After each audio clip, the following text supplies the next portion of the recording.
Hi friends, তো তোমরা কেমন আছো? তো আমি ভালো আছি। তো আমি অনেক দিন ভিডিও দিতে পারিনি, তো আমি এখন রান্না বান্না শিখছি। তোমাদেরকে একদিন রান্নার ভিডিও দেবো। তো এখন শিখে নিই, তারপরে তো সামনে তো দুর্গা পুজো চলিয়ে এলো। তো তোমরা কি কেনাকাটা করেছো? আমাকে একটু কমেন্টে সবাই জানিও।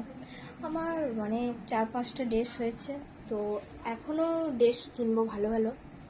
তো তোমরা নিশ্চয়ই সব কেনাকাটা শুরু করে দিয়েছো। তো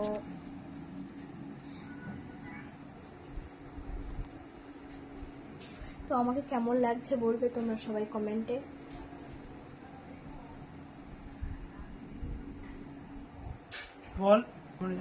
তো ফ্রেন্ড, তোমাদের সব কোথায় ভারী, তো আমাকে কমেন্ট করে সবাই জানাবে। তো তোমাদের কিরম কি হলো সব কেনাকাটা, আমাকে অবশ্যই কমেন্টে জানাবে। তো দুর্গাপুজোয় তোমাদের কি প্ল্যান আছে? কার হাত ধরে ঘুরবে তোমরা এবছর? কার সাথে ঘুরবে? তো কোথায় যাবে? কল্যাণী, ITI, না বর্ধমান, না কলকাতায়? সেটা অবশ্যই কমেন্ট আমাকে জানাবে। তো আমি 8 বছর ITI গিয়েছিলাম, তো প্রচুর কষ্ট ITI যাওয়া, ট্রেনে প্রচুর ভিড়। ওই জন্য আমি আর এবছর যাবো না। এই বর্ধমানে কটা ঠাকুর দেখবো। আমি বর্ধমানে এবছর পুজোটা কাটিয়ে দেবো। এবার আর কোথাও যাওয়ার প্ল্যানিং নেই। তো তোমাদের কোথায় আছে আমাকে বলো অবশ্যই, যে কোথায় তোমাদের প্ল্যানিং আছে। তো যাবে, অনেকেই যাবে ITI, যাদের মানে ওই পাশাপাশি যাদের বাড়ি কলকাতায়, বারাসাত যাদের বাড়ি, তারা অবশ্যই যাবে। তো বর্ধমানে কে কে ঠাকুর দেখছো অবশ্যই কমেন্টে বলো, আর বর্ধমানে কার কার বাড়ি অবশ্যই কমেন্টে জানাও আমাকে। বর্ধমানে কেউ যদি পুজো ধরো কেউ এলে, তো জানাবে আমাকে কমেন্ট করে। তো আমি তোমাদের সাথে দেখা করতে যাবো অবশ্যই। যদি আমি ঠাকুর দেখতে যাই ওখানে, তো তোমাদের সাথে আমি দেখা করতে যাবো। তো সবাই নিশ্চয়ই অনেক জায়গাকার অনেক কিছু প্ল্যানিং দুর্গাপুজোয়। কেউ হয়তো কারোর সাথে ঘুরবে, বয়ফ্রেন্ডের সাথে। আমার তো এবার প্রচুর প্রচুর মজা, কারণ দুর্গাপুজো এবছর আমি প্রচুর ঘুরবো। কিন্তু একটাই দুঃখের বিষয়, দুর্গাপুজো এবার 3 দিনই জল। আমি তো ভাবছি এত জামা কিনেছি, তো কী করে পরবো 3 দিন জল হলে? অনেকে বলছে জল হলে ভালো, আমি বলছি না, আমার জন্য একদম ভালো না, ইম্পসিবল আমার জন্যে। কারণ জল হলে আমার এই এত জামা কেনা আমারটা পক্ষে একদম সব জল ঢালা হয়ে যাবে। আর কালী পুজোয় কে কেমন এনজয় করবো সব বলবে। তো কালী পুজো তো আমার বাড়ির পুজো, কালী পুজো তো বিশাল এনজয় করি। 3 দিন কালী পুজো, কুটুম জন হই হুল্লোড়। আমার নিজের বাড়ি কালী পুজো, তো কি আর বলবো ইচ্ছে। তো চলো আজকের মতো টাটা। তো আমার ঘর এটা, তো আমি এখনো সাজাইনি ঘরটা, তো পরবর্তীকালে সাজাবো।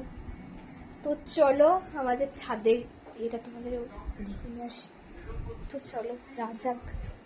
তো এই যে ছাদের ছিঁড়ে আমি উঠছি, দেখতেই পাচ্ছ।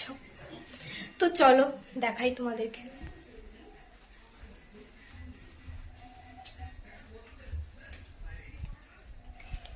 তো এই যে ছাদের ওয়েদার, তো তোমরা দেখো সবাই।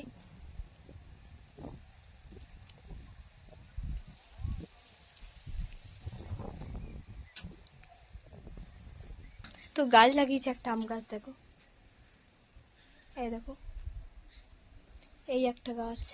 তো আমরা একটু মাঠের দিকে এসেছি, তো এই যে মাঠের দিকে বাড়ি আমাদের। তো দেখো এই দিকগুলো সব মাঠ, সব মাঠে পুরো ভর্তি। তো চলো আরো মাঠ আছে দেখাচ্ছি। আর দেখো এই দিকটাও মাঠ, পুরো সব সবুজ। ওই যে একটা কলেজ দেখতে পাওয়া যাচ্ছে। তো চলো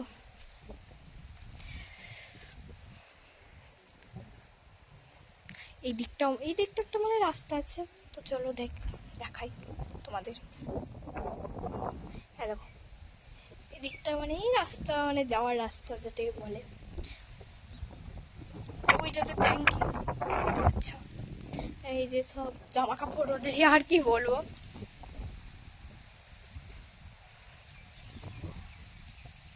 হাওয়া দিচ্ছে, প্রচন্ড হাওয়া দিচ্ছে আজকে, অত্যাধিক হাওয়া দিচ্ছে, কি যে বলবো। ওই একটা রাস্তা, এই একটা রাস্তা, এটা হচ্ছে আমাদের বাড়ি যে কালী মন্দির যেটা বললাম না পুজো হয়, তো সেইটা এইটা। এই দেখো এটা দেখতে পাচ্ছ, এটা আর এটা তো বুঝতেই পারছো কি, এটা সবাইকার বাড়িতে আছে, আর কি বলবো। কত গাছ, পুরো সবুজ ভর্তি এখানটা। আমার তো এইখানে না ফোনেতে হেভি ভিডিও আছে, আমার তো এখানে হেভি ভিডিও করতে লাগে। তো এই যে গাছগুলো সব, দেখতে পাচ্ছ।